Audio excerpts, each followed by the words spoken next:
So those that espouse the idea that there are people who can't afford certain things, certain benefits like a swimming pool or a cell phone or a car or whatever it might be, and that these same people will then also say that we shouldn't be able to have it because other people can't have it. But Mises explains on page 75 that that's a poor argument.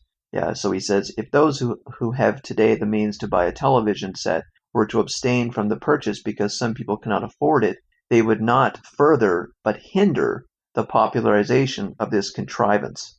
So what he's saying here is that I think many people kind of remember the cell phone. The first cell phones were really heavy and thick and had these big battery packs on them, and sometimes even like big car phones, and they were really expensive and crappy. And who could afford them? Not very many people, but not many people wanted them that much anyways because they were kind of a pain to use.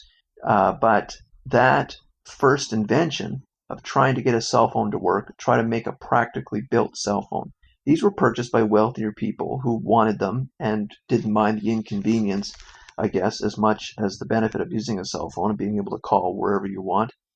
These people helped reduce the price and the extra money, the more expensiveness of the early cell phones was then used, that profit that the early cell phone companies made, the manufacturers, was reinvested to make better cell phones, smaller cell phones, bigger screen cell phone, touch screens, and all the stuff that we have today, all the better software, and all these things. It's a great thing.